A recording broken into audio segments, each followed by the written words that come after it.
सभी का पुनः एक बार स्वागत है इस ऑनलाइन प्लेटफॉर्म के माध्यम से। और जैसा कि प्रत्येक दिन का क्लास 2 चरणों में संपन्न होता है, तो आज भी पहले चरण में हम लोग इतिहास देखेंगे, आज का हिस्ट्री ऑफ द डे देखेंगे। और दूसरे चरण में जो आधुनिक भारत का इतिहास का एक श्रृंखला स्टार्ट हुआ था, आज उसका आखिरी चरण होगा, जिसमें भारत आज आजाद होगा और भारत छोड़ो आंदोलन के आगे से की घटनाओं को देखा जाएगा। और आज भारत को आजाद करते हुए आधुनिक भारत की श्रृंखला को यही समाप्त कर पॉलिटिकल साइंस की तरफ फिर हम लोग चलेंगे। और जब आधुनिक भारत का श्रृंखला समाप्त हो जाएगा, तो जितनी भी घटनाओं की चर्चा अब तक की गई है, उन सभी घटनाओं के ऊपर एमसीक्यू लेकर के आऊंगा और उसकी परीक्षा आप या तो यूट्यूब के माध्यम से या इसी फेसबुक के माध्यम से आप सबों की जांच भी की जाएगी कि जितना भी पढ़ाया गया मेरे द्वारा उससे आपको थोड़ा भी बेनिफिट हुआ या नहीं हुआ, वो जांच का ही मुद्दा होगा। और जब तक हम टेस्ट नहीं देंगे, एमसीक्यू नहीं देंगे, तो पढ़ाई का कोई मकसद ही नहीं रह जाता है। और आपके लिए भी सुझाव यही रहेगा कि आप जो भी पढ़े, जितना पढ़े, उसका एक एमसीक्यू टेस्ट जरूर दे।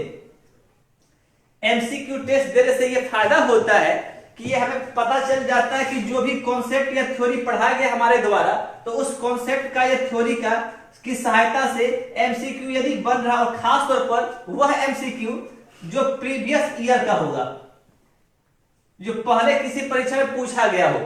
यदि प्रीवियस ईयर का क्वेश्चन आपसे सोल्व हो पा रहा है, इसका मतलब कि आपने जो भी पढ़ा है वो सही है।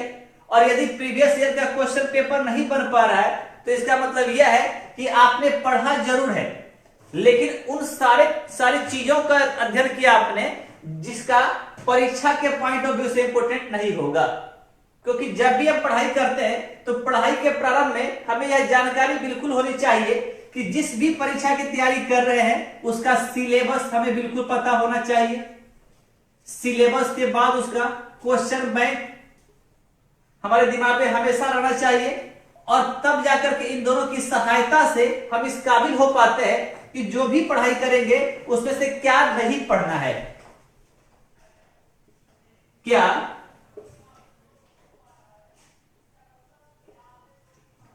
नहीं पढ़ना है। यह सबसे महत्वपूर्ण होता है हमारे लिए, क्योंकि आप कोई भी किताब निकालेंगे, उस किताब में इतनी जानकारी होगी कि सारी जानकारी हमारे लिए महत्वपूर्ण नहीं होती है।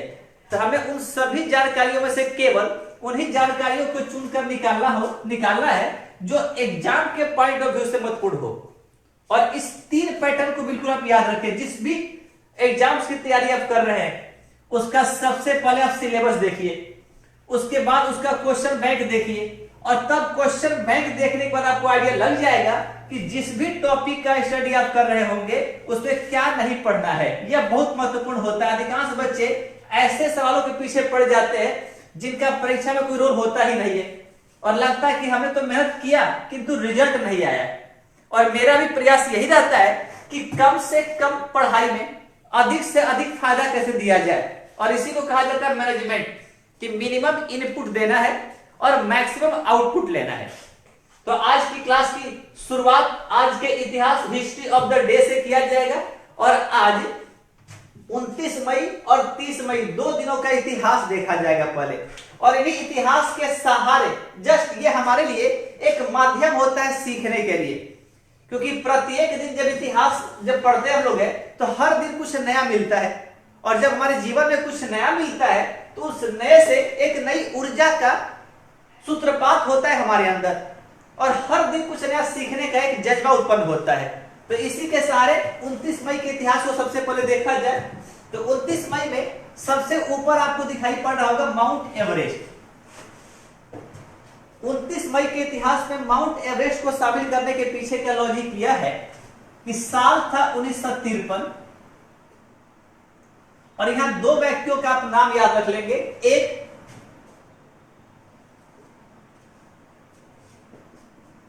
तेंजिंग शेरपा और दूसरा एडमंड हिलेरी। तो 29 मई के दिन 1953, याद रखना कि भारत में जब पहला आम चुनाव हुआ उसके ठीक अगले साल 1953 में, या भारत रत्न की स्थापना के ठीक 1 साल पहले 1953 ईस्वी में शेरपा नेपाल के याद रखना है, और एडमंड हिलेरी न्यूजीलैंड के हैं। 2 जी के आपका यही से निकल जाता है। ज्यादा डिटेल नहीं पढ़ना है, केवल उन पॉइंट्स के ऊपर क्यों चर्चा करनी है जो परीक्षा में पूछेगा। तो एक सवाल पूछेगा तेंजिंग शेरपा कहां के थे, नेपाल के। एडमंड हिलेरी कहां के थे, न्यूजीलैंड के। अब इन दोनों ने मिलकर 1953 ईस्वी में 29 मई के दिन माउंट एवरेस्ट पर पहली बार कदम रखा। और यही से जीके मिलता है कि माउंट एवरेस्ट पर पहुंचने वाला विश्व का पहला व्यक्ति पूछे तो 2 आंसर होगा, तेंजिंग शेरपा। तेंजिंग नोर्गे शेरपा का पूरा नाम है, जो नेपाल के हैं, पर्वतारोही हैं, और न्यूजीलैंड के एडमंड हिलेरी। 29 मई एक और कारणों से प्रसिद्ध है कि तेंजिंग शेरपा है, इनका जन्मदिन भी है 29 मई को, और ये 1914 में इनका जन्म हुआ था।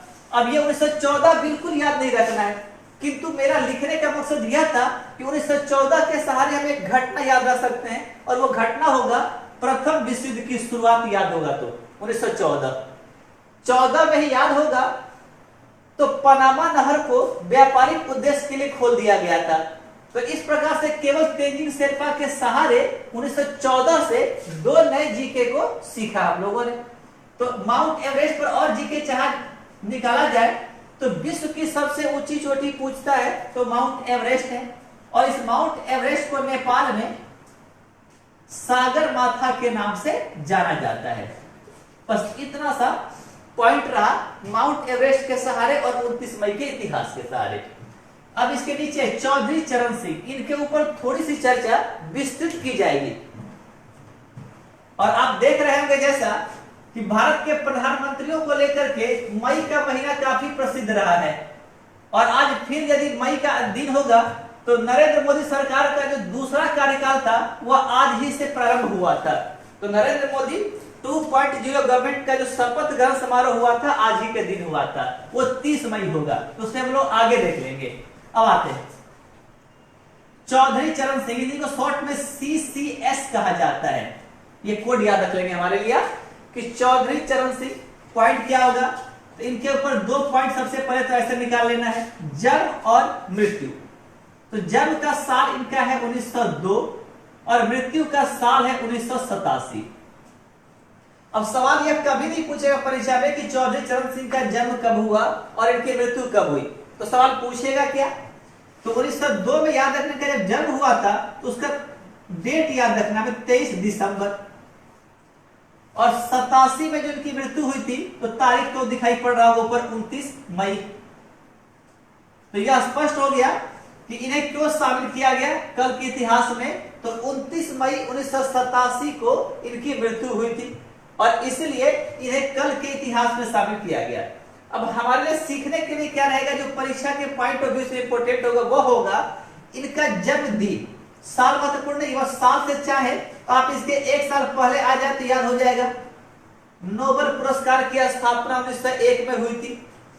इनके 2 साल बाद जाएंगे तो लाल बहादुर शास्त्री जी का जन्मदिन मिल जाएगा। तो ऐसे करके हम उसके कनेक्शन के तौर पर 1902 को इस्तेमाल कर सकते हैं, लेकिन डायरेक्ट 1902 पे सवाल नहीं पूछेगा। सवाल होगा इनके जन्मदिन पर 23 दिसंबर। चूंकि यह किसानों के मसीहा समझे जाते हैं और इसलिए इनके जन्म दिवस को सोनी कुमारी गुड इवनिंग, राजवीर जी गुड इवनिंग, अभी पांडे, रुक्मिनी, पंकज, आतिफ खान बिल्कुल गुड इवनिंग। और आतिफ खान का फिर स्लोगन याद है, एक युद्ध अपने विरुद्ध लड़ते हुए संयम रूपी नाव पे हमें अपनी सफलता को मुकाम तक पहुंचाना है। आशीष बहुत बहुत धन्यवाद आपका। रुक्मिनी कुमारी शाह,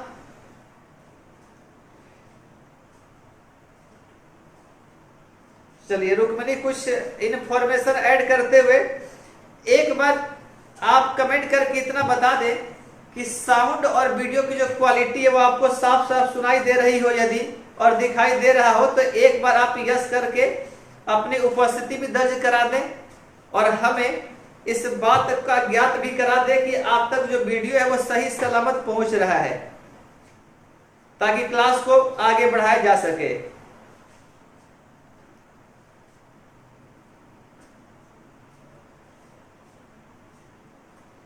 और जितने भी लोग अब तक इस अंजलि चौबे बिल्कुल सही, चलिए ठीक है, सब सही जा रहा है।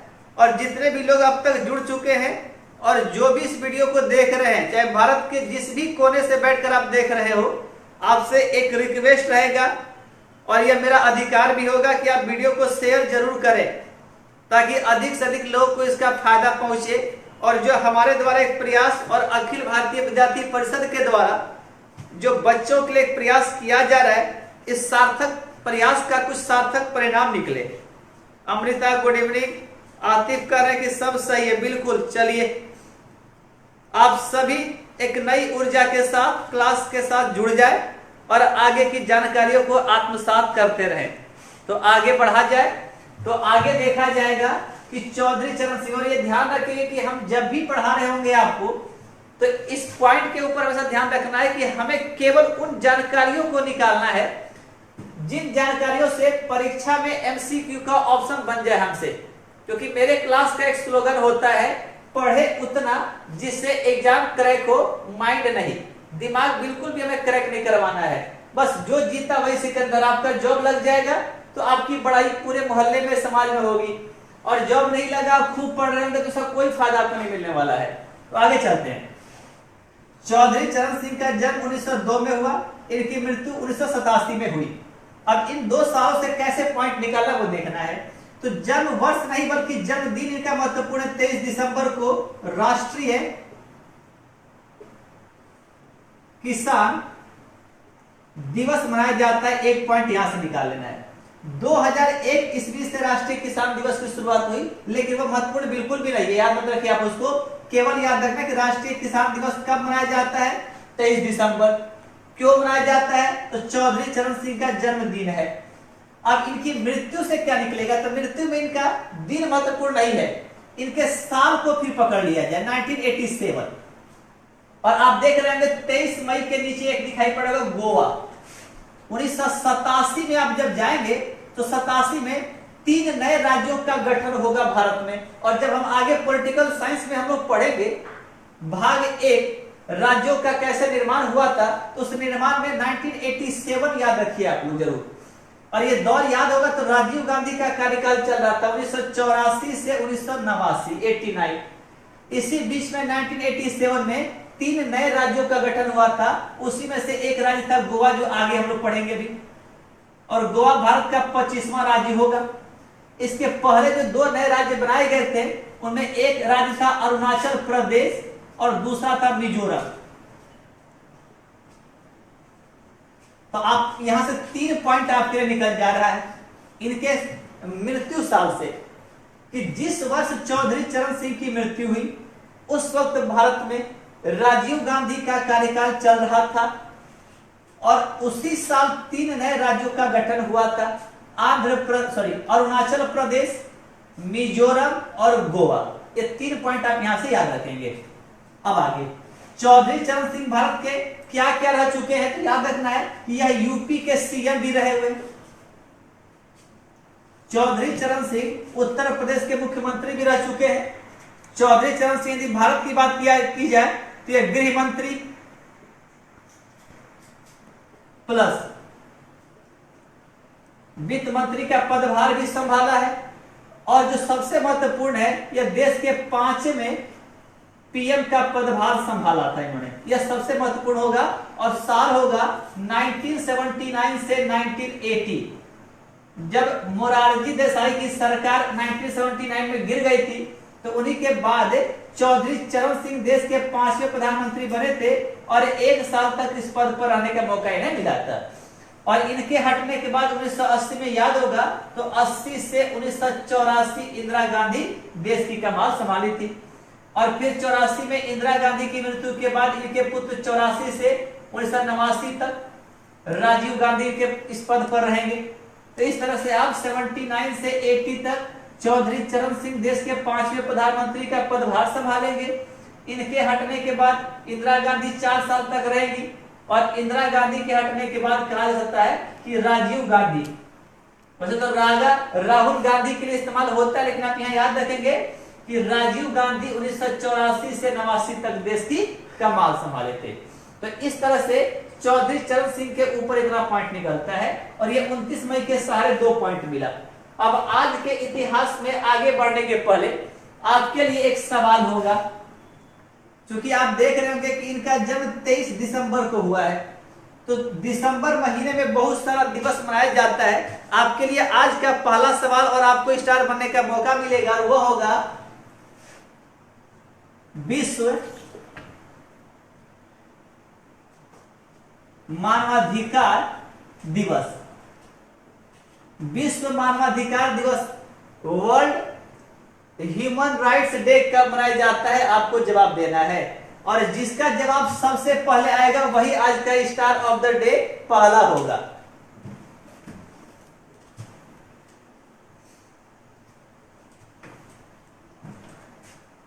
अब 30 मई की तरफ चला जाए तो 30 मई को देखा जाएगा हिंदी पत्रकारिता दिवस। ये याद रखना है 1826 ईस्वी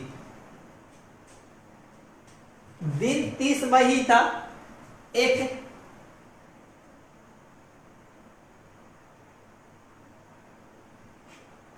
भारत का पहला हिंदी समाचार पत्र प्रकाशित हुआ था। शायद आपका जवाब आना प्रारंभ हो चुका है।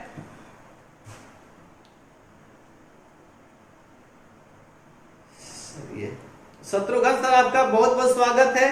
Manoj Kumar Yadav, good evening. राजवीर जी का भी कुछ जवाब, पंकज का जवाब, सालू सिंह की, अंजलि, रानी कुमारी, सोनी कुमारी, विकास यादव, प्रीति प्रिया, इतने लोगों का, आतिफ खान, क्या बात है। सभी लोगों का जवाब एक ही जैसा है, यह बता, केवल एक एम राजवीर जी का जवाब आप सबों से भिन्न है। तो शायद राजवीर जी 0 लगाना भूल गए होंगे। तो आप सभी का जवाब बिल्कुल सही है। 10 दिसंबर को विश्व मानवाधिकार दिवस मनाया जाता है, क्योंकि 1948 में 10 दिसंबर के दिन ही इस पर हस्ताक्षर हुआ था यूएनओ में। तो ये याद रखेंगे, विश्व मानवाधिकार दिवस 10 दिसंबर को मनाया जाता है। और इस प्रकार से आज का जो पहला स्टार माना जा सकता है पंकज कुमार को। लगातार पंकज पिछले 2 या 3 क्लासों से लगातार आप बहुत अच्छा कर रहे हैं। वैसे जिन लोगों का जवाब आया है आप सबों की जानकारी काफी अच्छी है, और आप इसी तरह क्लास में बने रहे। आपको पुनः 2 और मौका मिलेगा स्टार बनने का, और क्लास के बीच में ये आपसे सवाल पूछा जाएगा। पल्लवी आर्या का भी जवाब सही है। Rita ji good evening. चलते हैं आगे। तो अब सवाल है कि 30 मई को हिंदी पत्रकारिता दिवस मनाया जाता है। क्यों मनाया जाता है? तो याद रखना है, यहाँ पर एक पत्रिका, भारत का सबसे पहला हिंदी समाचार पत्र एक छपा था, और उसका नाम था उदंड मार्तंड। ये 1826 में प्रकाशित हुआ था, और चूंकि यह 30 मई के दिन ही प्रकाशित हुआ था, इसलिए 30 मई को हिंदी पत्रकारिता दिवस मनाया जाता है। तो आज जितने भी पत्रकार बंधु हैं या जो भी भारत के लोग हैं, चाहे भारत में या भारत के बाहर, जो हिंदी को बढ़ावा दे रहे हैं, उन सबों के लिए आज का एक शुभ दिवस है हमारे लिए। और हमें अपनी मातृभाषा कह सकते हैं, राजभाषा कह सकते हैं, हिंदी को बढ़ावा देना चाहिए, और साथ ही साथ अंग्रेजी भी पढ़नी जरूरी है हमारे लिए। ऐसा नहीं कि हिंदी के पीछे इंग्लिश को छोड़ देंगे हम। आगे चलते हैं। गुरु अर्जुन देव और गोवा के ऊपर की कुछ जानकारी। तो यहां से 2 पॉइंट निकला कि हिंदी पत्रकारिता दिवस कब मनाया जाता है, 1 पॉइंट। क्यों मनाया जाता है? तो भारत का पहला हिंदी समाचार पत्र के छपने के दिन के रूप में यह मनाया जाता है। और एक जानकारी और चाहेंगे तो आप इसमें ऐड कर सकते हैं कि किसके द्वारा। यदि किसी को पता हो तो आप जवाब देकर बता सकते हैं कि उदंड मार्तंड जो पत्रिका थी या समाचार पत्र था, वो किसके द्वारा प्रकाशित हुआ था। ये देखना होगा कि आप हमारे फेसबुक पेज पे जो भी जानकारियां पोस्ट हो रही है, आप उसे ध्यान से देख रहे हैं या नहीं देख रहे हैं। तो ये सारी की सारी जानकारी हमारे अमरजीत चौबे या अमरजीत क्लासेस के फेसबुक पेज पे सारा कुछ उपलब्ध होगा। आगे चलते हैं। गुरु अर्जुन देव के ऊपर पॉइंट निकाला जाए थोड़ा।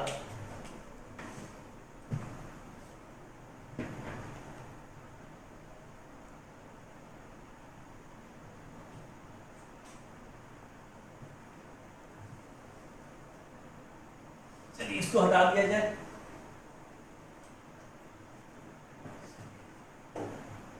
अब गुरु अर्जुन देव पर पॉइंट यह निकलता है कि गुरु अर्जुन देव सिख धर्म के 5वें गुरु थे। 1606 ईस्वी में 30 मई के दिन इनका देहांत हुआ था, तो इसलिए इनको शामिल किया गया है। गुरु अर्जुन देव के पिताजी का नाम था रामदास और इनके ऊपर चलते तो अमरदास। तो कहा जा सकता है कि गुरु अर्जुन देव यदि 5वें गुरु हुए तो गुरु रामदास चौथे होंगे और गुरु अमरदास तीसरे गुरु होंगे। अंजलि चौबे का जवाब जुगल किशोर शुक्ल बिल्कुल सही है कि हिंदी पत्रकारिता का जो पहला जो समाचार पत्र निकला था उसे निकालने वाले थे जुगल किशोर शुक्ल, बिल्कुल सही है आपका। रघुवर यादव बिल्कुल आपका भी सही है। झुन्नू जी आपका स्वागत है, झुन्नू सर। हाँ, रुक्मिणी का भी सही है, सालू सैंकी का भी सही है। यह दर्शाता है कि आप जितनी भी जानकारी पोस्ट हो रही है हमारे फेसबुक पेज पर आप उसे ध्यान पूर्वक पढ़ते हैं। चले, तो सिख धर्म का तीसरा गुरु पूछे तो मेरे नाम से याद रख लेंगे अमरदास। सिख धर्म का चौथा गुरु तो अमर से र निकाल लेंगे तो रामदास। और सिख धर्म के 5वें गुरु पूछे गुरु अर्जुन देव 1606 ईस्वी में, याद रखना है एक मुगल शासक था जहांगीर। इसी जहांगीर ने लाहौर में एक तावे के ऊपर गुरु अर्जुन देव को बैठा दिया और उस तावे को गर्म करने का आदेश दे दिया और इस गुरु अर्जुन देव के ऊपर गर्म गर्म बालू का रेत इनके शरीर पर डाला गया और जब उस गर्म बालू के रेत से गुरु अर्जुन देव का शरीर पूरा जल गया तब उन्हें लाहौर, आपको पता हो कि लाहौर रावी नदी के तट पर है, तो तब उन्हें इस रावी नदी में स्नान करने के लिए भेजा गया। और ऐसा कहा जाता है कि जब वो इस रावी नदी में स्नान करने के लिए गए तो वहीं से 30 मई के दिन ये विलुप्त हो गए थे और इसलिए इनको शामिल किया गया। तो आपके लिए परीक्षा में सवाल बनता है कि सिख धर्म के 5वें गुरु कौन थे? सिख धर्म के 5वें गुरु की हत्या किस मुगल बादशाह ने करवाई थी? जहांगीर ने। कहां करवाई तो महत्वपूर्ण नहीं है, बस एक पॉइंट निकल जाता है कि लाहौर किस नदी के किनारे स्थित है, तो रावी नदी के किनारे स्थित है। और यह लाहौर याद होगा तो 1929 में भारतीय राष्ट्रीय कांग्रेस की बैठक हुई थी, पूर्ण स्वराज का डिमांड हुआ और उसी के 11 साल बाद जब 1940 में मुस्लिम लीग की यहाँ बैठक हुई थी तो मुस्लिम लीग ने पाकिस्तान की मांग रख दी थी। तो लाहौर कुछ इस तरह से महत्वपूर्ण होगा हमारे लिए। तो गुरु अर्जुन देव के ऊपर इतना सा पॉइंट आप केवल याद रखेंगे। अब आगे है एनएम जोशी को पहले देख लिया जाए थोड़ा। तो एनएम जोशी नारायण मल्हार जोशी ने कहा जाता है, पूरा नाम है, तो केवल परीक्षा में एनएम जोशी ही प्राय देता है। तो इन्हें कहा जाता है कि भारत में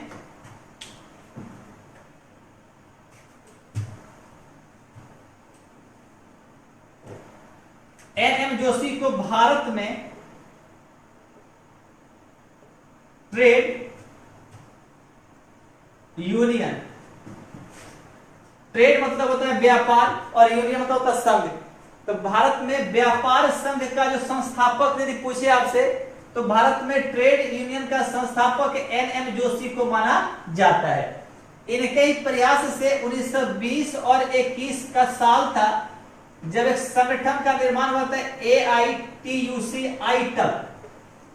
और आईटक का पूरा नाम होता है all India trade union Congress, यह यू होगा, याद रखेंगे आप लोग।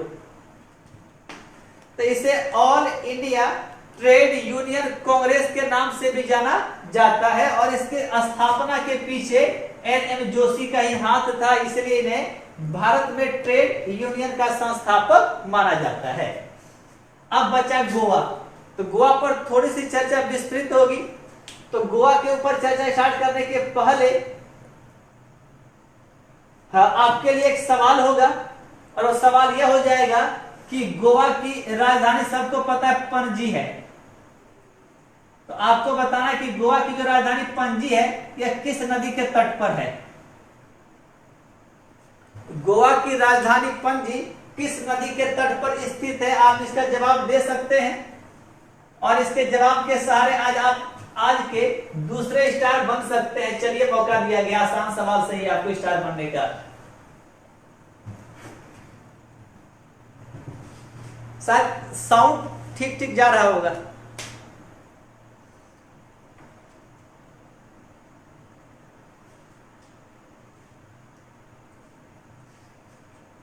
एम राजवीर का भी जवाब सबसे फास्ट। अब विकास यादव आपका भी जवाब आते हुए, तो इस बार एम राजवीर जी को माना जा सकता है कि आज के जो दूसरे star of the day M Rajveer होते हैं। विकास आपका भी जवाब बिल्कुल सही है।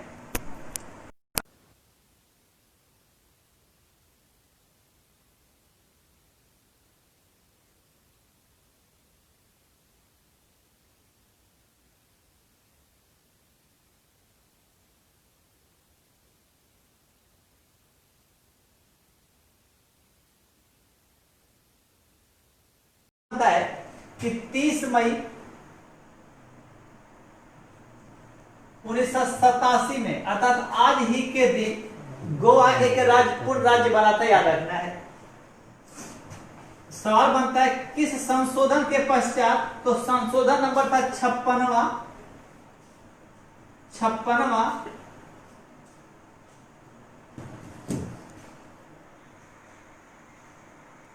संविधान संशोधन। 56वें संविधान संशोधन के तहत गोवा भारत का 25वां राज्य बना था। 2 पॉइंट यहां से निकलता है। इसके आगे चलते हैं तो याद ये रखना होगा कि एक सवाल पूछता है गोवा मुक्ति दिवस के ऊपर। गोवा मुक्ति दिवस, गोवा मुक्ति दिवस कब मनाया जाता है? तो सवाल यहां से निकलता है कि 19 दिसंबर 1961 को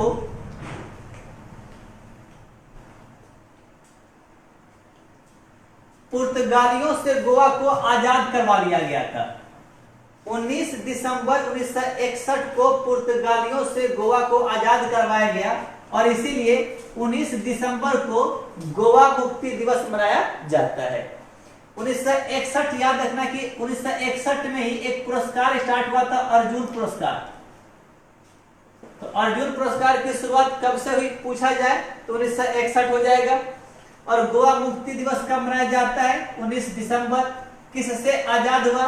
पुर्तगालियों से। और पुर्तगालियों के ऊपर सवाल यह आता है कि 1498 और 1961 अर्थात भारत आने वाला पहला यूरोपियन कौन था? तो पुर्तगाली। और भारत से सबसे बाद में जाने वाले का नाम पूछे कौन यूरोपियन था? तो भी आंसर होगा पुर्तगाली। 1498 में सबसे पहले पुर्तगाली यूरोप से भारत आए थे और 1961 में भारत को छोड़कर गए। तो यहां से कुछ पॉइंट निकल गया। 25वां राज्य गोवा बना, 56वां संविधान संशोधन के तहत बना। अब यहां से सवाल निकलता है कि गोवा की राजधानी पणजी है और पणजी मांडवी नदी पर स्थित है। तो गोवा में 2 नदी है जो महत्वपूर्ण होता है। एक और नदी है जुआरी नदी। और कभी कभी पूछता है जो कोंकण रेलवे है, तो कोंकण रेलवे किस नदी के किनारे कहीं पूछे आपसे तो इसी जुआरी नदी का भी नाम आता है। तो गोवा में मुख्य तौर पर 2 नदियों की चर्चा होती है, एक मांडवी और एक जुआरी नदी, याद रखना यहां से। अब आगे बढ़ते हैं तो गोवा के ऊपर पॉइंट यह निकलता है कि गोवा में इस पॉइंट को आप याद रख लेंगे। तो गोवा में एक सलीम अली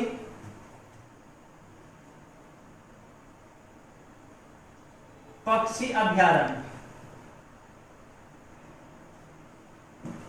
यदि आपसे पूछे कि सलीम अली पक्षी अभयारण्य कहां है तो जवाब होगा गोवा में है।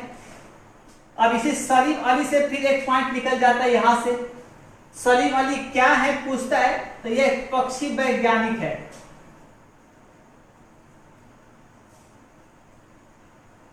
सलीम अली एक पक्षी वैज्ञानिक है और इनको इंग्लिश में और मिथोलॉजिस्ट कहा जाता है। और इन सलीम अली के ऊपर एक सवाल यह पूछता है कि सलीम अली साहब को BIRD Birdman of India, Salim Ali को बर्डमैन ऑफ इंडिया के नाम से जाना जाता है। पक्षियों के अध्ययन करने वाले को ऑर्निथोलॉजिस्ट या पक्षी वैज्ञानिक कहते हैं और सलीम अली का संबंध पक्षी वैज्ञानिक से है। इसी में एक सवाल पूछता है, सलीम अली राष्ट्रीय उद्यान, इसको नेशनल पार्क कहा जाता है। सलीम अली नेशनल पार्क कहाँ है, एक सवाल यह होता है। दूसरा होता है सलीम अली बर्ड सेंचुरी कहाँ है। तो सलीम अली पक्षी अभयारण्य पूछे तो गोवा, और सलीम अली राष्ट्रीय उद्यान पूछे तो J&K याद रखना है, जम्मू और कश्मीर में होगा। अर्थात नेशनल पार्क पूछे तो नेशनल पार्क जम्मू और कश्मीर होगा, और बर्ड सेंचुरी पूछे तो गोवा होगा। इतनी सी जानकारी गोवा के ऊपर है। और जानकारी चाह रहे हो ऐड करना, तो गोवा जानते होंगे हम लोग, क्षेत्रफल की दृष्टिकोण से भारत का सबसे छोटा राज्य है गोवा। तो इतनी सी जानकारी यहाँ याद रख लें। गोवा में 2 जिला है और लोकसभा की 2 सीटें गोवा से जाती है और राज्यसभा की 1 सीट गोवा से जाती है। तो इतना आज 30 मई के दिन का इतिहास हुआ। और आज ही के दिन 30 मई 2019 को मोदी सरकार का 2.0 का शपथ ग्रहण हुआ था। आज मोदी सरकार का 1 वर्ष पूरा हो गया है। तो ये 30 मई को ऐसे भी आप याद रख लेंगे। अब आज के दूसरे चरण में जाने के पहले आपसे 2 सवाल पूछा गया था पिछली क्लास में। एक सवाल था कि औरंगजेब का मतलब शाब्दिक अर्थ क्या होता है, और दूसरा सवाल पूछा गया था कि भारत का वह पहला व्यक्ति कौन था जिसने मुस्लिम लीग के पाकिस्तान की मांग को स्वीकार किया था। तो इन 2 प्रश्नों का जवाब यदि आपको पता हो तो आप कमेंट करके बताएं।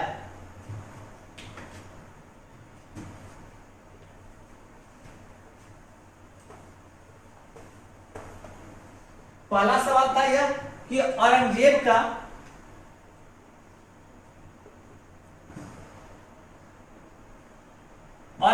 का शाब्दिक अर्थ क्या होता है, और दूसरा सवाल था मुस्लिम लीग के द्वारा पाकिस्तान की जो मांग की गई थी, तो भारत का कौन पहला व्यक्ति था जिसने इस डिमांड को स्वीकार किया था पहली बार।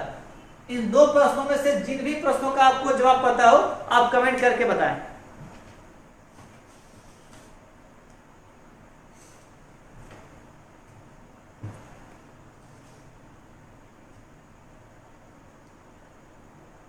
हाँ, वीडियो में कुछ परेशानी हो गई थी, पुनः रिज्यूम हो गया वीडियो को। रुक्मिणी विकास ठीक है,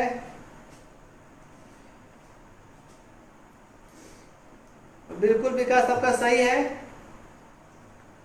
विकास यादव का कुछ जवाब आ रहा है कि औरंगजेब का शाब्दिक अर्थ पूछा गया है। आतिफ खान से पूछा गया है, तो आतिफ जी का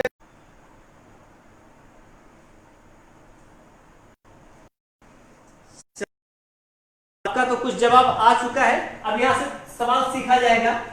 तो औरंगजेब का याद रखना कि जो औरंगजेब का शाब्दिक अर्थ होता है इसे कहा जाता है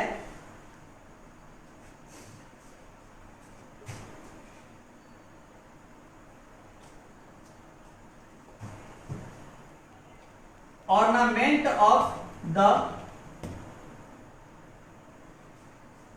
थ्रोन। ऑर्नामेंट का मतलब होता है आभूषण और थ्रोन का मतलब होता है सिंहासन। तो इसका मतलब हुआ कि सिंहासन का आभूषण। तो औरंगजेब का जो शाब्दिक अर्थ होता है याद रख लेंगे आप लोग कि ऑर्नामेंट ऑफ द थ्रोन इसे कहा जाता है।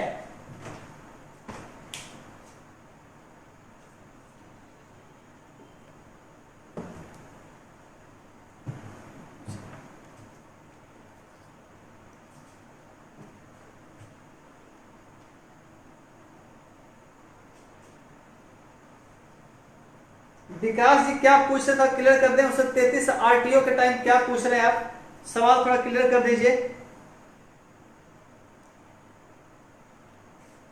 रहमत अली ने पाकिस्तान वर्ड दिया था 1933 में।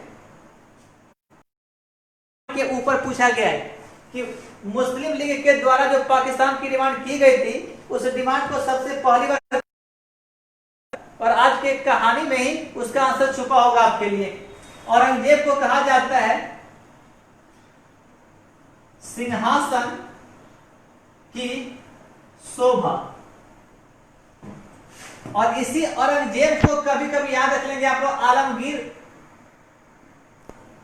आलमगीर फर्स्ट भी कहा जाता है।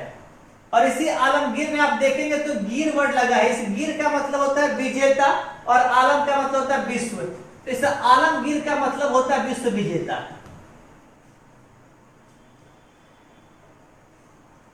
इंग्लिश होता है कंकरर ऑफ द वर्ल्ड।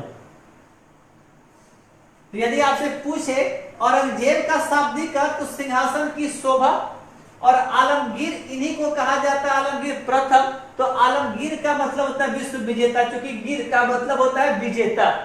और यह हम लोग जहांगीर में भी देख चुके होंगे, जहां और गिर। यहां भी गिर का मतलब होता है विजेता, और जहां का मतलब होता है संसार। तो जहांगीर का मतलब था संसार का विजेता। तो ऐसे करके औरंगजेब के ऊपर एक सवाल तो पूरा हो गया। अब जो दूसरा सवाल आपसे पूछा गया है वह आज के क्लास के लेक्चर में उसका जवाब छुपा होगा। आपको क्लास के लेक्चर्स को ध्यान से सुनना है, और फिर जो सवाल आपसे पूछा जाएगा, आज का तीसरा सवाल ही बाकी है पूछना आपसे, तो उस तीसरे प्रश्न के जवाब के लिए भी आप तैयार रहेंगे। तो आज के दूसरे चरण में आधुनिक भारत की श्रृंखला को भारत छोड़ो आंदोलन के आगे से बढ़ाया जाएगा।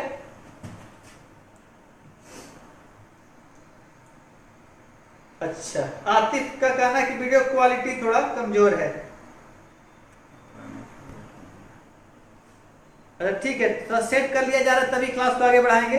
जब साफ दिखाई देने लगे तो एक बार आप कमेंट करके बता देंगे कि क्या साफ साफ दिखाई दे रहा है आपको। जैसा कि पिछली क्लास में चर्चा हुई थी भारत छोड़ो आंदोलन के ऊपर, और यह आंदोलन 9 अगस्त 1942 को प्रारंभ हुआ था।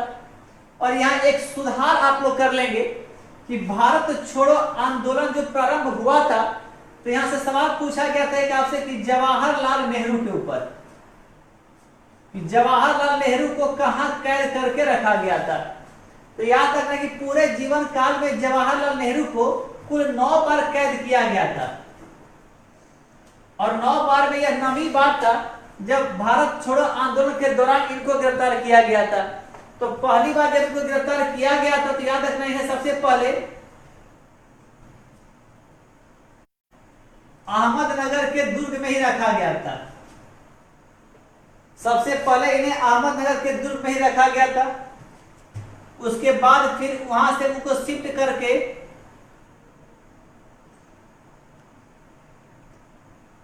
बरेली के सेंट्रल जेल में रखा गया।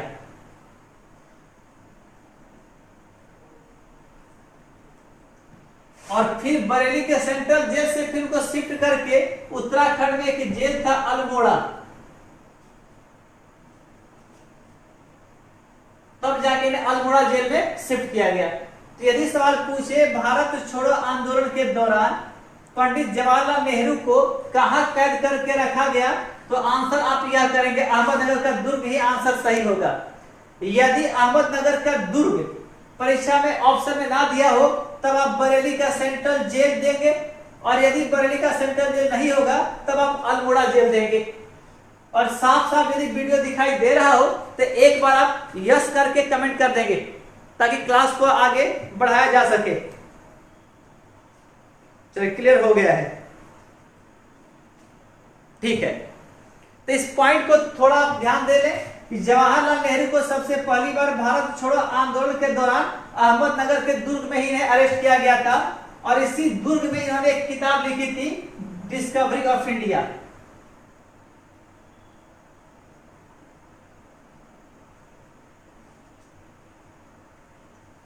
एक एक पॉइंट यहां से यह निकल जाता है कि डिस्कवरी ऑफ इंडिया नामक पुस्तक किसके द्वारा लिखी गई है? जवाहरलाल नेहरू के द्वारा लिखी गई है। कहां लिखी गई है? अहमदनगर के दुर्ग में, और इसी का कुछ पार्ट अल्मोड़ा के जेल में भी लिखा गया था। तो इतना सा कुछ सुधार कर लेंगे।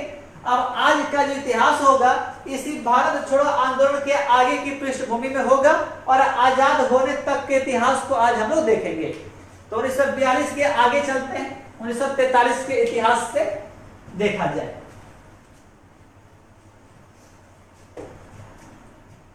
साल आएगा 1943। तो 1943 में आपको याद रखना है 1 अक्टूबर।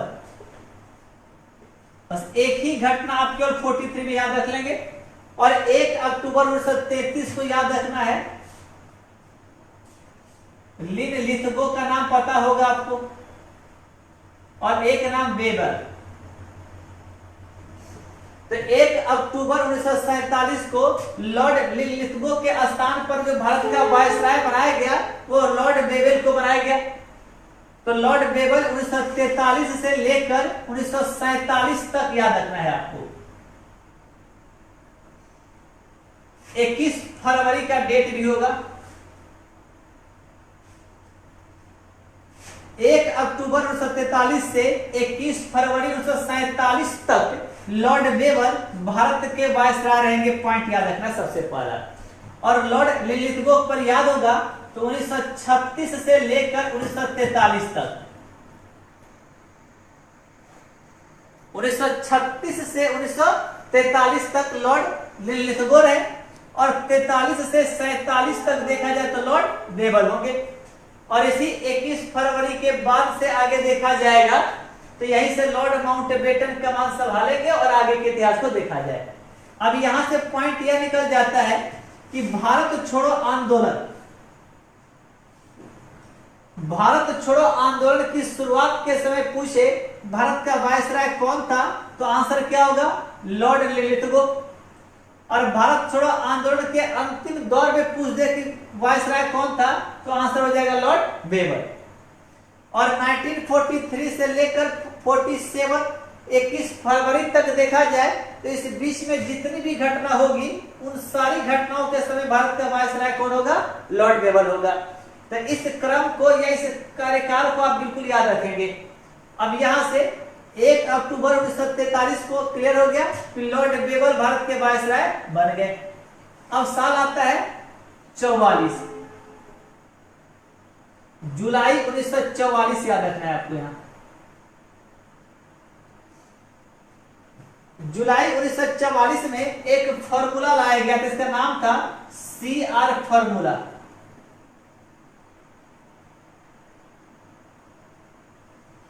इसी CR फॉर्मूला को चक्रवर्ती राजगोपालाचारी फॉर्मूला भी कहा जाता है। लेकिन इसी वक्त मुस्लिम लीग ने पाकिस्तान की मांग की राह पकड़ ली थी। तो मुस्लिम लीग और कांग्रेस के बीच याद रखना है यहां पर आप, मुस्लिम लीग प्लस कांग्रेस, इन दोनों के मध्य बीच बचाव का रास्ता निकालने के लिए ही CR फॉर्मूला लाया गया था जुलाई 44 में। और इस फॉर्मूले में जो बातें कही गई थी तो उसमें से बात सबसे पहला बात यह बोला गया, जो मुख्य बात था,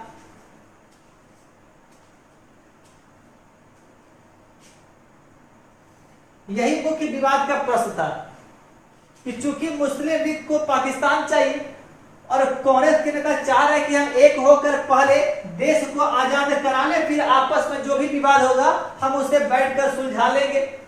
तो CR फॉर्मूला के तहत मुस्लिम लीग और कांग्रेस को आपस में मिलाने के लिए चक्रवर्ती राजगोपालाचारी ने कहा मुस्लिम लीग को कि भारत जब पूर्ण आजाद हो जाएगा, पूरी तरह से आजाद हो जाएगा, तो जो दक्षिण पश्चिम सीमांत है या जो पूर्वी भारत का भाग है जहां मुस्लिम बहुल इलाका है, उस मुस्लिम बहुल इलाके के लिए हम एक कमीशन का गठन करेंगे और उस कमीशन के द्वारा सीमा निर्धारण किया जाएगा।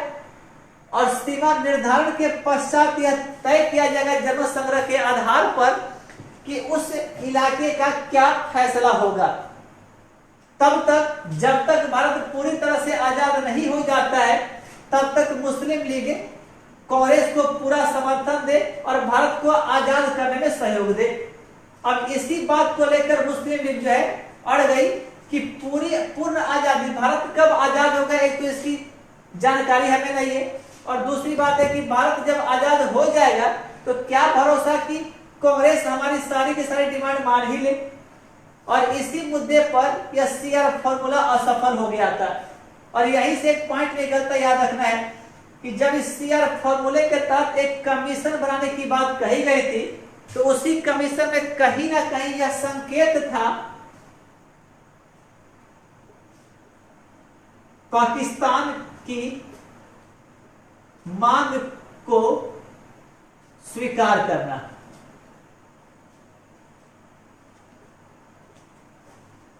और यही मुख्य पॉइंट जो सवाल आपसे पूछा गया था। इसी सीआर फॉर्मूले में डायरेक्ट तो नहीं, इनडायरेक्ट वे में पाकिस्तान की मांग को स्वीकार किया गया था कांग्रेस के द्वारा। तो यदि सवाल पूछे कि कांग्रेस के द्वारा कब पाकिस्तान की मांग को स्वीकार किया गया, तो 1944। किस योजना में सबसे पहली बार कांग्रेस के द्वारा पाकिस्तान की मांग को स्वीकार किया गया, सीआर फॉर्मूला।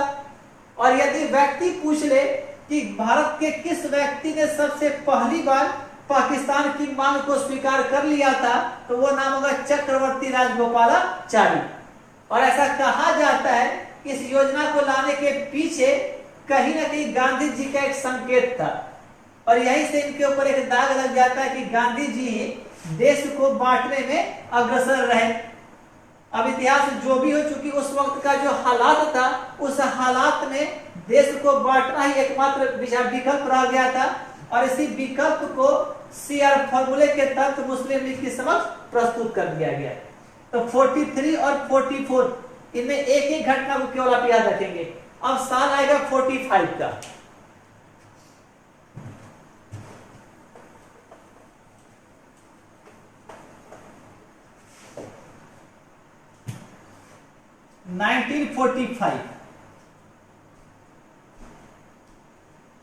अब 1945 में आपको याद होगा, तो यहां एक सबसे महत्वपूर्ण पॉइंट पहले आप याद कर लें कि इंग्लैंड में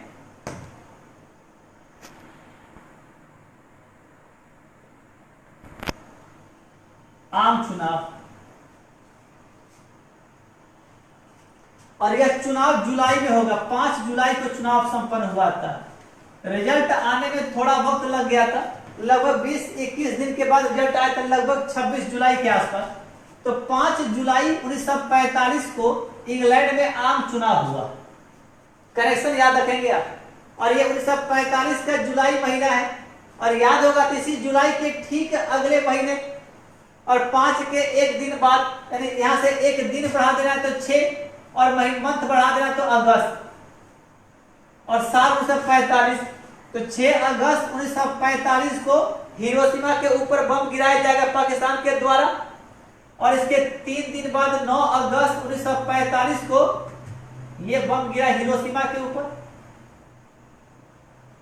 और यह बम गिरेगा नागासाकी के ऊपर। और इन्हीं दोनों बमों के गिराने के पश्चात जब जापान का समर्पण हो जाएगा, तो इसी अगस्त के जस्ट अगले महीने सितंबर में द्वितीय विश्व युद्ध समाप्त भी हो जाएगा। तो इसी कड़ी में इस चुनाव को जोड़कर देखना है कि सितंबर 1939 से चला आ रहा द्वितीय विश्व युद्ध 1945 में समाप्त होगा, और इसकी समाप्ति जो होगी सितंबर महीने में होगी। तो समाप्ति के 2 महीने पहले जुलाई में याद रखना है, 5 जुलाई को इंग्लैंड में आम चुनाव हुआ। और इस आम चुनाव में याद रखना है कंजर्वेटिव पार्टी की हार हो जाती है, और इंग्लैंड में एक पार्टी का जीत होता है, उसका नाम है लेबर पार्टी। और लेबर पार्टी को प्राय माना जाता है कि यह उदारवादी रही है, और भारत के लिए इसका हमेशा से झुकाव रहा है भारत की तरफ। और इस लेबर पार्टी की चुनाव जीतने के पश्चात वहां के पीएम बनते हैं क्लीमेंट एटली। इतना सा पॉइंट आपको बिल्कुल याद रखना है कि 1945 जब द्वितीय विश्व युद्ध की समाप्ति का दौर होगा, तो द्वितीय विश्व युद्ध की समाप्ति के ठीक 2 महीना पहले जुलाई में इंग्लैंड में चुनाव हुआ। उस चुनाव में कंजर्वेटिव पार्टी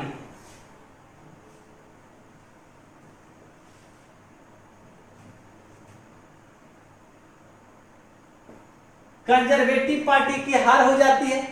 और इस कंजर्वेटिव पार्टी के जो नेता थे, याद होगा आपको, विंस्टन चर्चिल। तो चर्चिल साहब यहां हार जाते हैं। तो यहां से एक पॉइंट याद रखना कि 1940 से 1945 द्वितीय विश्व युद्ध के दौरान पूछता है कि इंग्लैंड का प्रधानमंत्री कौन, तो विंस्टन चर्चिल। लेकिन यदि कायदे से देखा जाए तो यह 1944 में प्रधानमंत्री बने हैं और द्वितीय विश्व युद्ध 1939 में ही स्टार्ट हो गया था। तो जब 1939 में द्वितीय विश्व युद्ध प्रारंभ हुआ था तो उस वक्त इंग्लैंड के प्रधानमंत्री बाल्डविन थे।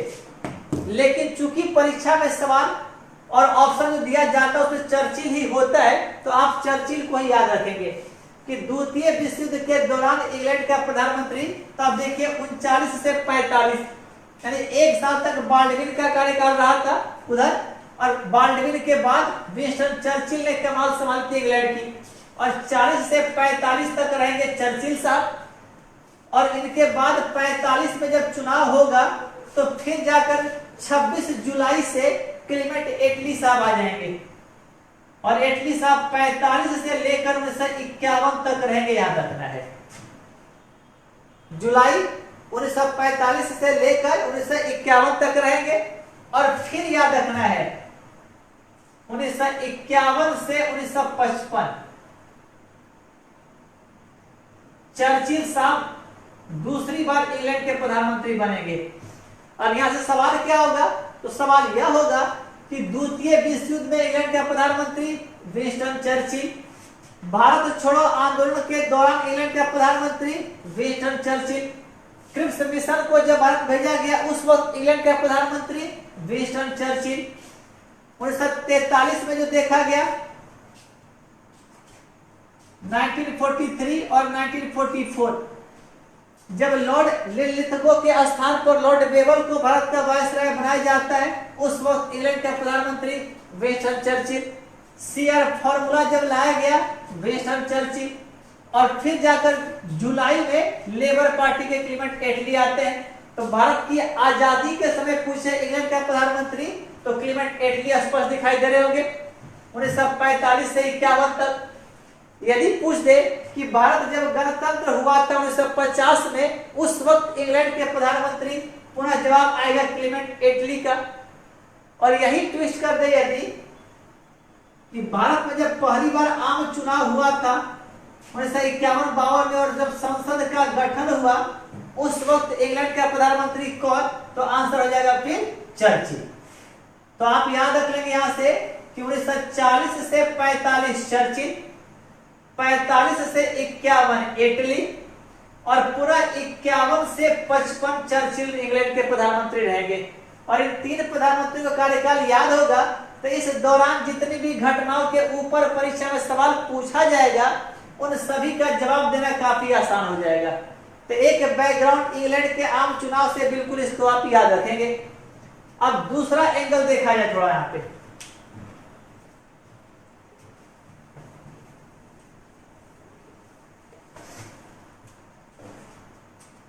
अब 1945 का साल होगा। अब याद होगा तो उस वक्त भारत के जो वायसराय थे उनका नाम था बेवेल साहब, और इन्होंने 14 जून 1945, इसके पहले एक और पॉइंट आप याद रख सकते हैं कि मार्च का महीना,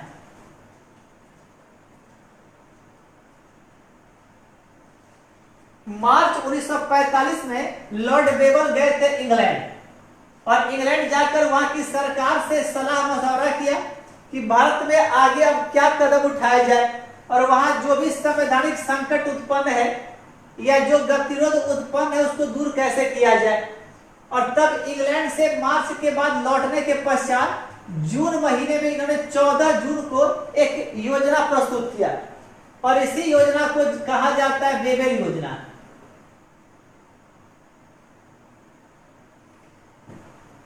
तो बेबेल योजना क्या था, तो इंग्लैंड से लौटने के बाद भारत में संवैधानिक गतिरोध को दूर करने के लिए और कांग्रेस और मुस्लिम लीग के मध्य जो गतिरोध था उसे दूर करने के लिए लॉर्ड वेवेल ने एक योजना प्रस्तुत की और इसी योजना को वेवेल योजना या वेवेल प्लान के नाम से जाना जाता है। और यह 14 जून याद रखेंगे, 14 जून को घोषणा हुआ था। और याद होगा तो अगले महीने चुनाव होने वाला है इंग्लैंड में, अर्थात इस घोषणा के समय कहा जा सकता है कि इंग्लैंड का जो प्रधानमंत्री था वो विंस्टन चर्चिल ही थे। और वेवेल योजना के तहत जो मुख्य बातें कही गई थी वह था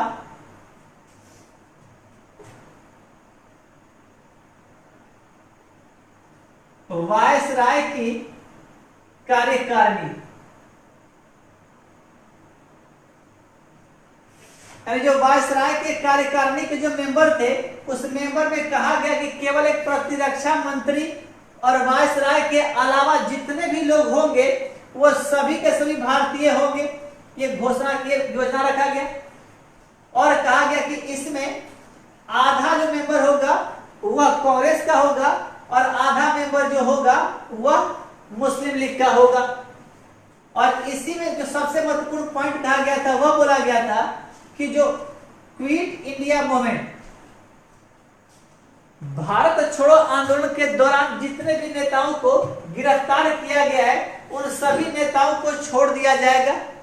और जो मुस्लिम लीग और कांग्रेस के मध्य जो गतिरोध चल रहा है उस गतिरोध को दूर करने के लिए जून महीने में ही एक जगह डिसाइड किया गया, शिमला। और जून महीने में कहा गया कि इसी महीने में शिमला में एक बैठक बुलाई जाएगी। तो याद यह रखना कि उस वक्त जो अंग्रेजों की दूसरी राजधानी हुआ करती थी वह शिमला ही हुआ करती थी। तो इस शिमला में एक सम्मेलन बुलाने का जो योजना था इसी वेवेल योजना का प्लान था। यदि परीक्षा पूछ ले कि पहले वेवेल योजना लाया गया या पहले शिमला सम्मेलन हुआ, तो हमारा जवाब होगा कि वेवेल योजना पहले 14 जून को आता है और इसी के लगभग 10 दिन के बाद 25 जून के आसपास शिमला सम्मेलन बुलाया जाता है। और यह लगभग 25 जून से लेकर 14 जुलाई तक चलता है। साल 1945 ही होगा। अब यह ट्विस्ट देखा जाए, 25 जून से 14 जुलाई लगभग एक महीने के दौरान यह चला। इसे एक महीने के दौरान मुस्लिम लीग और कांग्रेस के मध्य कोई समझौता नहीं हो पाया। और यहाँ मुस्लिम लीग इस बात को प्रोजेक्ट करना चाह रही थी कि जो कांग्रेस है वह केवल हिंदुओं की पार्टी है।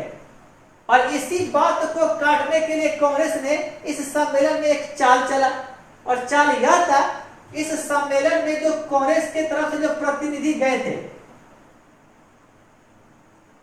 इन प्रतिनिधियों का नेतृत्व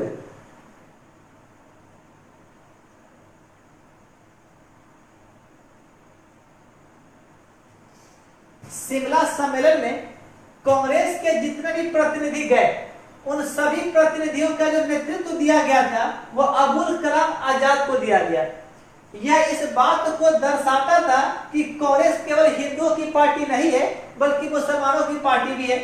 और अबुल कलाम आजाद कभी नहीं चाहते थे कि भारत धर्म के आधार पर बटे।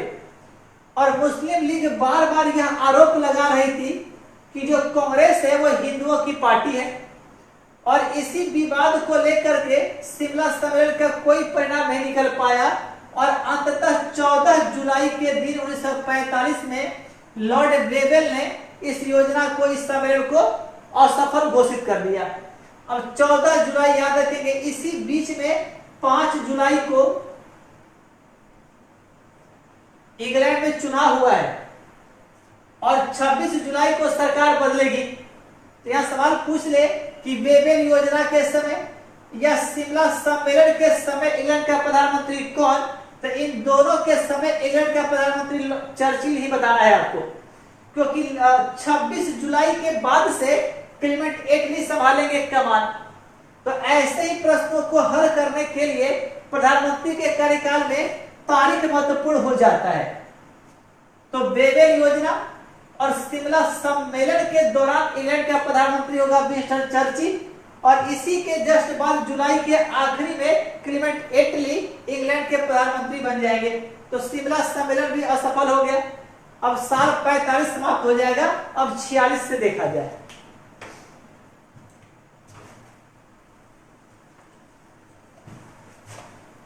यहां से एक सवाल कन्फ्यूजन होता है कि एक होता है शिमला सम्मेलन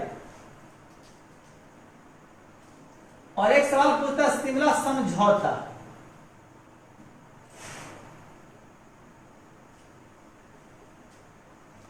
तो यहां यह याद रखना है कि शिमला सम्मेलन पूछे तो यह 1945 में हुआ और शिमला समझौता पूछे यह 1972 में हुआ था, इंडिया और पाकिस्तान के मध्य, जब 1971 में बांग्लादेश को बना दिया गया था। तो शिमला सम्मेलन और शिमला समझौता में अंतर बिल्कुल भी स्पष्ट होना चाहिए। अब साल होगा 1946 का।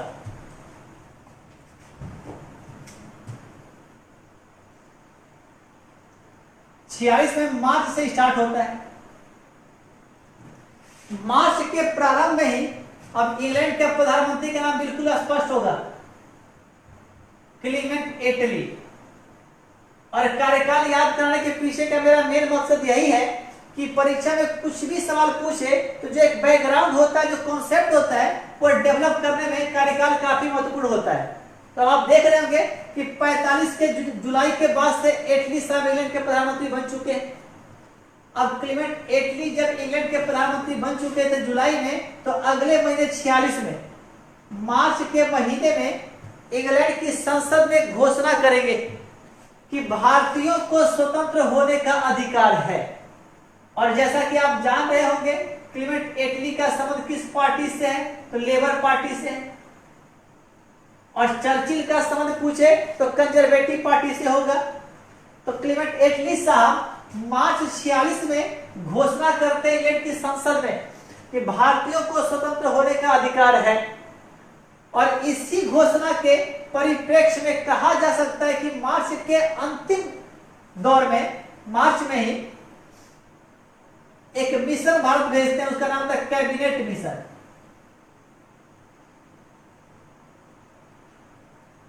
क्लीमेंट एटली साहब अपने मंत्रिमंडल के 3 लोगों वाली एक कमेटी को भारत भेजते हैं। और चूंकि वो मंत्रिमंडल के मेंबर होते हैं और वही मेंबर को कमेटी बनाकर इंडिया भेजा जाता है, इसलिए मंत्रिमंडल को इंग्लिश में कैबिनेट कहते हैं। और इसलिए इस मिशन का नाम पड़ा था कैबिनेट मिशन। और कैबिनेट मिशन में 3 लोगों को इंडिया भेजा गया था। पहला नाम था लॉर्ड पैथिक लॉरेंस, दूसरा नाम था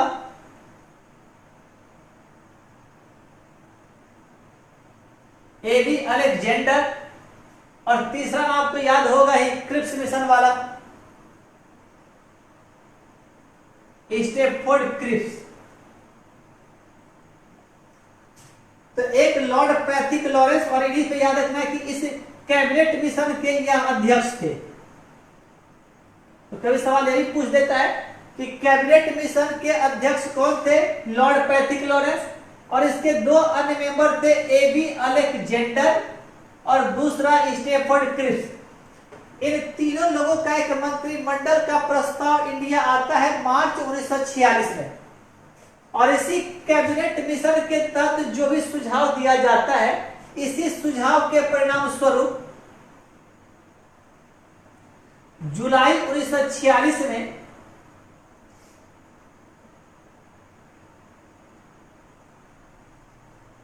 संविधान सभा का चुनाव, जुलाई 1946 में संविधान सभा के लिए एक चुनाव करवाया जाता है। और इसी चुनाव के पश्चात याद होगा तो दिसंबर का महीना होगा। फिर दिसंबर 1946 में, तारीख भी आप याद रख सकते हैं, 9 दिसंबर 1946 को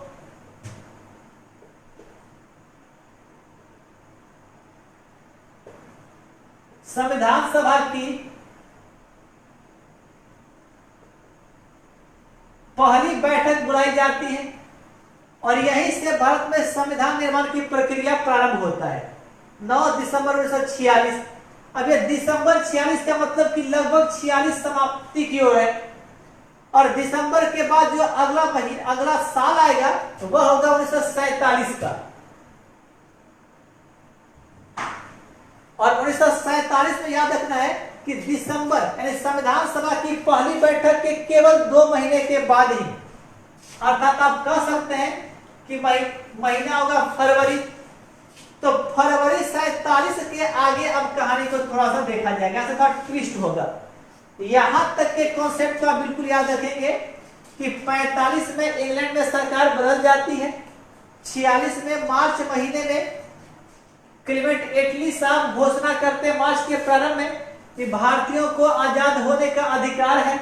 और उसी मार्च महीने के अंतिम में भारत अपने मंत्रिमंडल के 3 लोगों को इंडिया भेजते हैं एक प्रस्ताव लेकर कि जाओ और सत्ता का हस्तांतरण अर्थात ट्रांसफर ऑफ पावर किस प्रकार से किया जाए इसके लिए एक योजना तैयार करो। और इसी प्रस्ताव को लेकर कैबिनेट मिशन भारत आता है जिसके 3 मेंबर होते हैं और लॉर्ड पैथिक लॉरेंस इसके अध्यक्ष होते हैं। 2 अन्य मेंबर अलेक्जेंडर और स्टेफोर्ड क्रिप्स होते हैं। और इसी कैबिनेट मिशन योजना के तहत संविधान सभा का चुनाव होता है जुलाई में। और उसके बाद 9 दिसंबर 1946 को संविधान सभा की पहली बैठक होती है। और इसके ऊपर डिटेल चर्चा हम लोग पॉलिटिकल साइंस के चैप्टर में करेंगे। अब दिसंबर 46 के बाद फरवरी 47 के आगे से देखा जाए।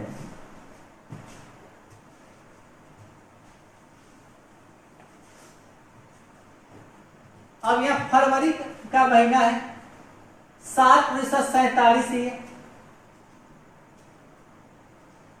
अब यहां 2 तारीख आप बिल्कुल याद रखें, एक 20 फरवरी और एक 21 फरवरी।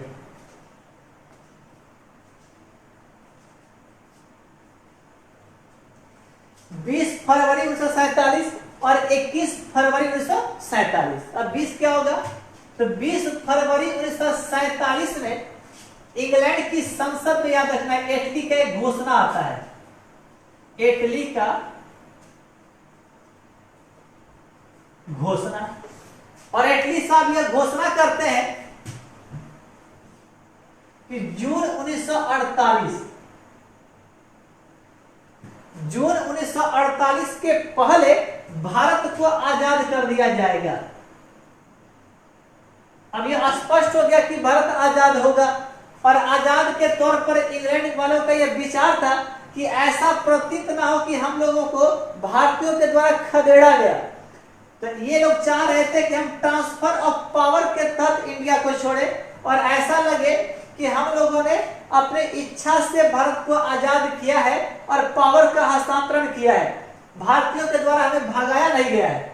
और इसी के तहत ब्रिटेन की संसद में, इंग्लैंड की संसद में एटली साहब का 20 फरवरी को घोषणा होता है कि जून 1948 के पहले इंडिया को आजाद कर दिया जाएगा। और इसी घोषणा के ठीक अगले दिन देखिए 21 फरवरी है। और इस 21 फरवरी को एक बदलाव होता है और लॉर्ड बेवेल साहब के स्थान पर लॉर्ड माउंटबेटन अब भारत के वायसराय बनते हैं। अब यह महत्वपूर्ण होगा, बिल्कुल आप याद रख लीजिएगा। अभी हुआ था कि 43 से 47 बेवल रहे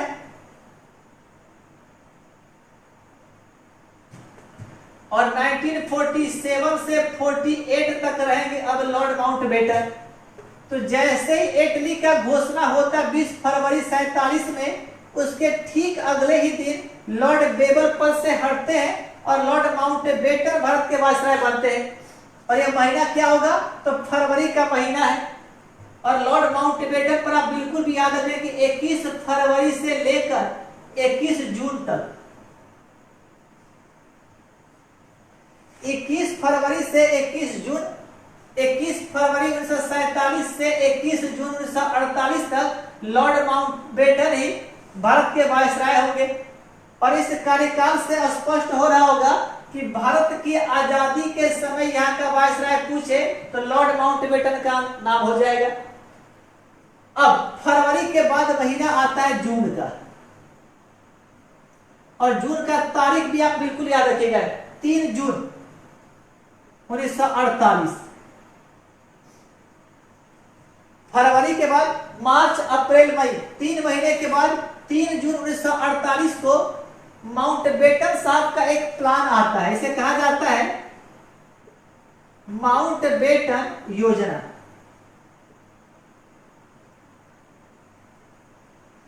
और इसी माउंटबेटन योजना में माउंटबेटन साहब सुझाव देते हैं कि भारत को 2 भागों में बांट दिया जाएगा, अर्थात भारत का बंटवारा होगा। और सवाल यहीं से निकल जाता है कि भारत का विभाजन किस योजना के तहत हुआ था? माउंटबेटन योजना के तहत। संविधान सभा का गठन किस योजना के तहत हुआ था? तो यह कैबिनेट मिशन होगा। और माउंटबेटन योजना के तहत 3 जून को घोषणा करते हैं कि भारत को 2 भागों में बांट दिया जाएगा और एक तरफ पाकिस्तान होगा और एक तरफ भारत का निर्माण किया जाएगा। और यहाँ पे साल ठीक कर लेंगे 47। तो 3 जून 47 को जब यह घोषणा लॉर्ड माउंटबेटन के द्वारा किया जाता है, तो इसी घोषणा के जून के जस्ट बाद जुलाई महीने में इंग्लैंड की संसद में एक अधिनियम लाया जाता है और इसका नाम होता है भारतीय स्वतंत्रता अधिनियम। यह कब लाया जाएगा? तो 1947 में जुलाई महीने में लाया जाएगा। और जुलाई महीने में इंग्लैंड की संसद में यह पास हो जाएगा।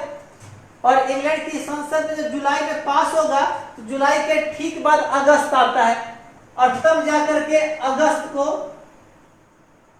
15 अगस्त 1947 को देश का विभाजन कर दिया जाएगा। और देश के विभाजन के पश्चात 2 नए देश का निर्माण होगा, एक पाकिस्तान और एक तरफ भारत।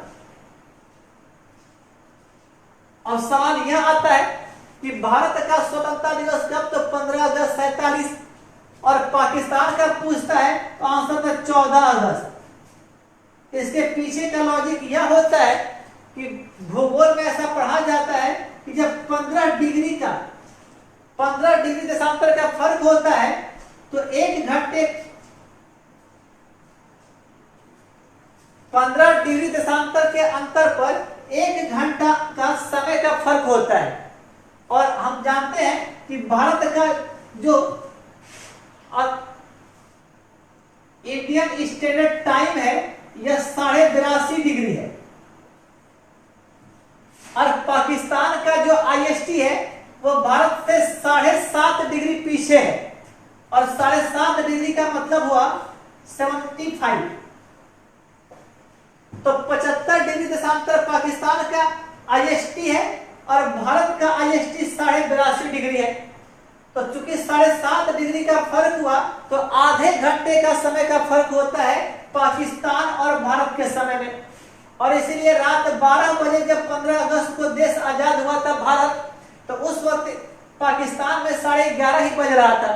और इसीलिए पाकिस्तान अपना स्वतंत्रता दिवस 14 अगस्त को मनाता है और भारत अपना स्वतंत्रता दिवस 15 अगस्त को मनाता है। और इस प्रकार से 15 अगस्त को भारत आजाद हो गया। अब यहाँ आपके लिए सवाल होगा कि 15 अगस्त का दिन ही क्यों चुना गया था आजादी के लिए? अंग्रेजों ने यदि भारत को आजाद किया तो 15 अगस्त का दिन ही क्यों चुना अंग्रेजों ने? इस प्रश्न का जवाब आपको अगले क्लास की शुरुआत में ही आपको देना होगा कि 15 अगस्त का दिन अंग्रेजों के द्वारा क्यों चुना गया था भारत को आजाद करने के लिए। नेक्स्ट क्लास में 1900 ईस्वी से लेकर 1947 भारत की आजादी तक का जो भी इतिहास हुआ है, इस इतिहास को एक बार रिवाइज किया जाएगा। और इस रिवीजन के पश्चात इसके ऊपर MCQ टेस्ट फिर आपका लिया जाएगा, ताकि यह मालूम पड़ सके कि जितना भी आपको पढ़ाया गया उससे आपको कितना बेनिफिट हुआ। तो अगले क्लास में पूरा जब मिलेंगे तो इस प्रश्न का जवाब आप ढूंढ कर रखेंगे कि भारत को 15 अगस्त के दिन ही क्यों आजाद किया गया। और आज का तीसरा सवाल जो आपके लिए होगा, वो तीसरा सवाल आप जवाब देकर बता दें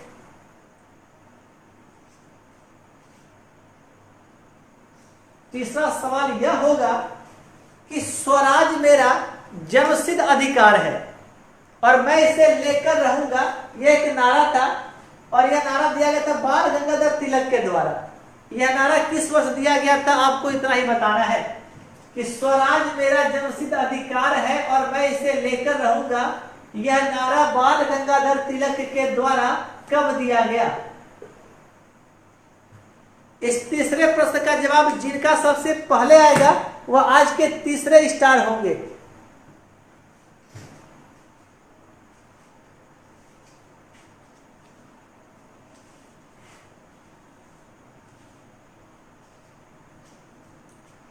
आतिफ जी बोर्ड प्रॉब्लम है।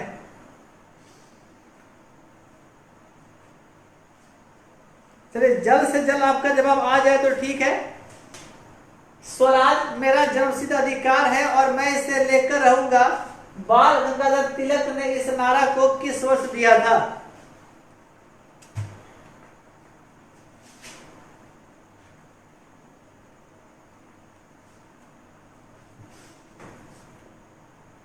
अभी तक किसी का जवाब नहीं आ रहा है। चलिए ठीक है, तो आपके लिए दो सवाल हो गया, एक 15 अगस्त और एक इस सवाल का जवाब अगले क्लास में ले लिया जाएगा। तब तक के लिए आप चैप्टर्स को रिवाइज करेंगे और टेस्ट के तैयार रहेंगे। आप सभी का एक बार फिर से धन्यवाद। रुक्मिणी आपका सवाल का आंसर गलत है। चलिए बहुत बहुत धन्यवाद आप सभी का।